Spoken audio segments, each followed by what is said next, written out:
mainstream media act in this country and across the West as a weapon for the totalitarian state.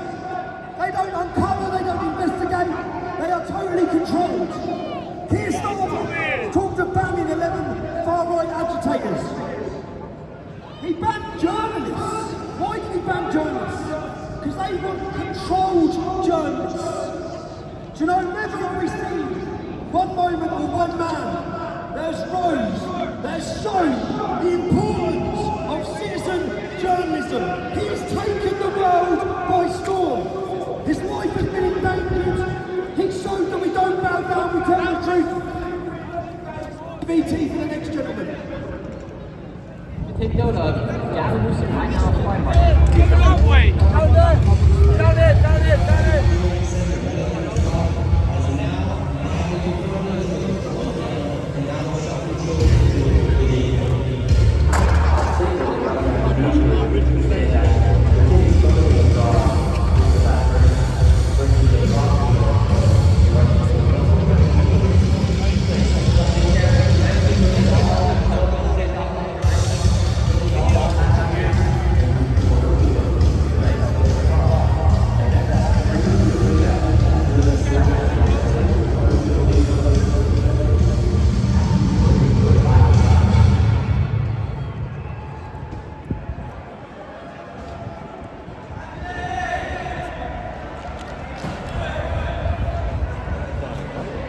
Real.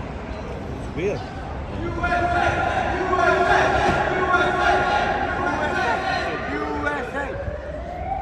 No, Britain.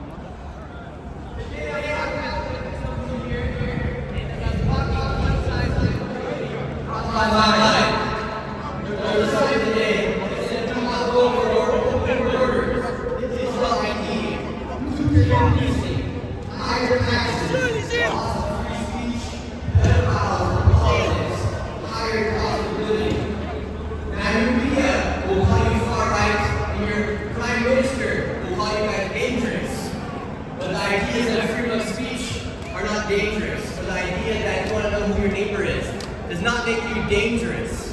It means that you have common sense. We live in a world where common sense is becoming somewhat abstract to have. A lot of people don't have it these days. In the United States, we let an entire state commit billions of dollars in fraud because we're afraid, our politicians are afraid of being called racist or Islamophobic for speaking out against the fraud. Here in the United Kingdom, you guys had young women be raped by gangs of men, and your politicians allowed it because they're afraid of being called a racist or Islamophobic. That does not make you a racist for speaking truth. No one should have to worry about where their tax dollars go. No one should have to worry if it gets spent into fraud or not, because we should have the confidence in our politicians. We shouldn't have to worry that our daughters are having to be careful who they go around, or a young woman in Scotland who is 12 years old shouldn't have to walk with a hatchet at the playground. And I've been coming here to the United Kingdom for some time now, and each and every single year these marches get bigger and bigger and bigger. I think it is time that your Prime Minister and that your government takes heed to your words and takes heed to the caution that you guys are giving them, because change is inevitable here. And no, man, it doesn't need to be done, because everyone should have the right to say what they want and have the freedom of speech. And may God bless you all. And thank you, Tommy Robinson. Thank you.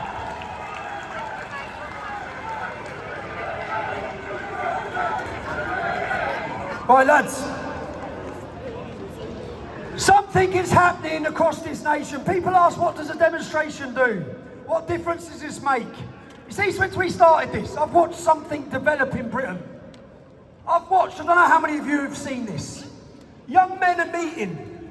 They're meeting in parks. They're supporting each other. They're praying together. And they're getting physically fit. Now, I reached out to some of these men. I'll be honest with you. They're not political at all. I don't know if these gentlemen voted Labour, yeah? But I've watched what they're doing. And it's the most important thing right now for British men. We look at Poland and you see tough men, don't you? You see men getting fit, you see physically fit men, and they're strong. We've lost our strength. Britain, we've lost our strength. And what I see developing in these parks across the UK, I see strength. I see real British men going back to their roots, of strong men, of Christianity, of faith. Let me play you a little VT for these gentlemen.